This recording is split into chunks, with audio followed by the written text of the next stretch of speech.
Hello everyone and welcome back to one more episode in our professional Python course, and the end is nearing, my friends. Winter's coming. Big finale. Winter's coming. Man, it's already here. No. So today we are gonna be drinking. What drinking first? I almost said what we are gonna talk about. I drink We need to the Mevlana tea, which I got recommended from my Turkish colleague. It's a black tea, and I drink that without sugar. Yeah. As a new thing, and I think it's quite kind of okay. I'm surprised. So I have not drunk. I have not drunken that tea. Is that right? Drank. For a long time, without any sugar, and because I don't know. There's this odd habit of mine that if I drink black tea, I drink that with sugar in it. And I know it's a sin, but I don't know. And with that one, I left the sugar out now, and it's quite good, actually. I'm surprised. Okay, nice. Yeah, that's really nice. Breaking patterns is always good. Yeah. Also, from time to time, wasting your tea with sugar that you remember how shitty it can get. I even have my candy box here, which is just used for that reason. But I think not anymore. I'm junked on plain green tea. Yeah, nothing special, but it really kicks me up when I'm a bit tired. Yep. So that's what I'm driving with today. So last time we did a lot of chit chat. Let's cut the crap this time. Okay. We are talking about Task 3. It seems. Yeah, thank you. API. I was already very. Yeah. So we start task 3, which is writing your first API. And if you watch the last 1.5 hours video of our 2 lessons about APIs, you might get a sense for that the fun part is just about to begin. Like until now, we've been pretty driving slowly and steadily and nothing too serious, but APIs is really where the world then starts to get more complicated and bigger. Yeah. So the good thing is this is like there's a lot to learn when it comes to APIs and everything around it. I love that. I really love it. In the beginning you hate it, but then follow the if you hate it, do it more, and at some point you start loving it. Yeah. But of course for a long time you will hate it necessarily. That's a nice journey. You hate it, then you love it, then you hate it again. Yeah. So it's if someone hates something, you never know if they're at the beginning or already at the end. Yeah. That's the same with the journey for enlightenment, but it's a talk for another time. Yeah. So I was very mean here because I did not specify stuff very specifically because I want people to make mistakes. Okay. And with people, I mean especially you. Yeah, and I will find them for sure that you can run again with the PR. 3.5 hours pull request review. The most watched video on our channel. I know. Oh man. Okay, so I designed a few routes. I at least gave you the rough specifications. I did not specify what payloads and whatsoever and how to do it. I leave that to the people so they can figure this stuff out themselves. I have a health ping. This is usually good for monitoring. So you know if usually you have external monitoring websites or whatever, and they check if your API is up, and that's always a good endpoint. It can be unauthenticated. It's fine for a health endpoint. Only problem is always people start hitting your API if you don't have rate limits. But we won't go with rate limits in this example still. Okay. Like it's too much. So don't worry about that. Authentication. I thought about authentication, and we will need it. You will there are multiple ways to do this in this exercise. To be honest, the clean way would be OAuth 2, but I said screw it. The person just needs to give a GitHub token in the authentication header, as a token. Yeah. Okay. And you basically, the authentication token, you can look it up how it needs to look like. It's usually a bearer token. That's the name of it. They put then their GitHub token in here, and then the API can use this token to make requests to GitHub. Yep. So you know why the token is actually needed. It makes no sense currently to invent our own token just to then have our token used for another token. Yeah. You know, you get it.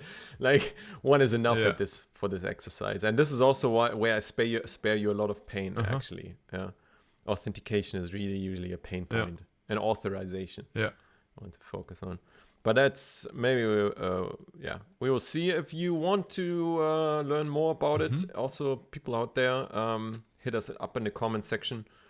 We can do more lessons on APIs maybe as a prolongation of this. Okay. So then the first route is then, of course, get the user details. This is very similar to the previous task. So if you've done this one, you kind of have already most of the code, and you just need to wrap it in an API. And that was the idea basically of this one here. So here you get some user details. You get, for example, the stars a user has. Maybe get some details about another user with their stars. So that's also a possibility. Then get the user current status and of course change the status. And here it's the same flexibility as in the last exercise, where you can have it either the status is either the description of the user or the user status really in the top right. But yeah, we said this one is the more difficult one. Doesn't have to be, could also be this one. Doesn't matter. Okay. And just see I screwed up a bit here because the route here should be users. Or users? This one. This should be users actually, because this is user and then user stars and user, and I will correct that. Okay. Just check the spec space again. Sure. After the video, I just saw I screwed up the routes a bit. Yeah. Multiple things. Document your API, and if you saw our previous 5-hour API video, you should know how that is already done. Something which comes up in one of the next lesson, the last lesson officially, is the Docker image. So prepare then to wrap this later in a Docker image. Doesn't have to be now, but in the end I want to have a Docker image because this is how stuff gets deployed in the industry. Like if you can write an API but not wrap it in a Docker image, you failed officially in your job application most of the time. Like people really want this is basically a skill which is a must. To at least provide Docker images. The rest the DevOps team can usually take care of if you have them, but do that. And of course, I just wrote here add a task command to start the Docker image. But I just want task commands to work around the Docker stuff because usually Docker requires a lot of command line arguments and that stuff. Right. It's better to wrap them. For CI/CD and things, and it's better to wrap them. Another nitpick, which I might still add though, like I said, it's a bit fluid, but we could also upload it maybe, the Docker image. You can upload it to GitHub itself, to the container registry. That would maybe also be nice that you build it in a CI/CD pipeline. Okay. So, but we can do that in a Docker lesson maybe, but definitely what I want is that it should be wrapped and published as a Docker image. You know, they're published. This already means uploading. So it doesn't mean only building. So this is basically the exercise. Are you a bit nervous, or how do you feel about it? Well, the Docker stuff, I would have no clue. I have to Google the hell out of it. But that's nothing. For the API, I think I can do it, and I think also there will be tons of mistakes in it, which you can correct that. But no, I don't know. That could be the amount of stupidity I am currently sitting on, because I think that should be rather easy, because we have specified JSON payloads anyway in most of our commands, and we could just use those. And now we should just wrap it into an API. And following our 1.5 hour video about APIs, I think I could do that. So that's really nice, man. Yeah, and also I really like that if you followed our course so far, you saw also that if you do clean design here already, it's Pays little off. effort to make it into an API. Right. Like it doesn't matter that much anymore if it's a CLI or an API or whatsoever. Yeah. And I think that's the route really, because you had done tons of APIs, I suspect, before. And so you already know about those JSON payloads, for example. And so you think about when you're doing your CLI, all right, I may need a JSON output later on, so better implement it directly. And then there's less work required to put it into an API. Yeah, which I would never thought of because I never did really API stuff. Yeah, sometimes you just want to, you automate stuff first, always in companies through CLIs or two, you know. And at some point, some people think of it as a web service rather. Then you think about, okay, maybe let's just quickly do it in API, and you just host it then. And so it's the transition is actually those two can be close friends or transition from one to another, because writing a CLI is much easier than an API usually, but it's not that distant if you do your job good. And to your fear against Docker, I think it will be vice versa. Like the writing the API will be much harder than the Docker image. You will figure out that I mean, Docker has some specifics which can be quite delicate, I would call it. But it's actually not so complicated as writing a thorough, well-written, well-maintainable API, I would say. All right. Like, I really have the feeling that Docker itself, I call it work. It's effort, but only because it's work sometimes if you set it up in a more complicated way. But other than that, it's never really that you are there, sitting there and are like, this is impossible or very delicate to do correctly or something. Of course, there's stuff to know, but I feel writing an API is way more delicate with databases and whatsoever than writing a Docker file. Okay. Yeah.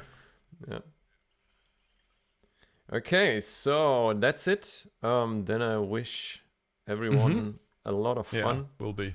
And also, don't be afraid to share your code or ask for opinions, and don't be afraid to fail. Yeah. That's the most important lesson is come to us, and you can ask us anytime for reviews and stuff like this, and we help you with it.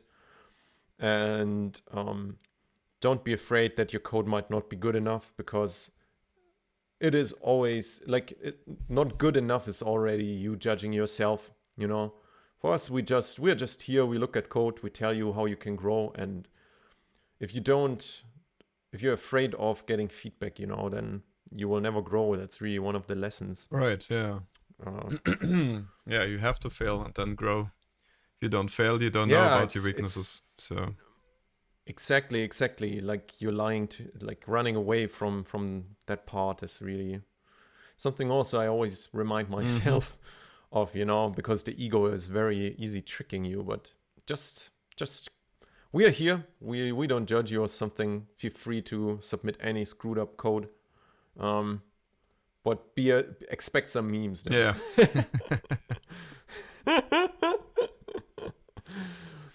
Okay, then we close off the session with a Hilda again. Such a nice picture. Yeah, I could get paid just looking on it, like just sitting here all day. It's just enjoying the sun. Okay, man. Right. Then wish you all good luck and fun, and see you soon, hopefully, and join our Discord channel and ask questions in case you got some for the task. Will do. Take care, guys. Bye-bye. Bye-bye.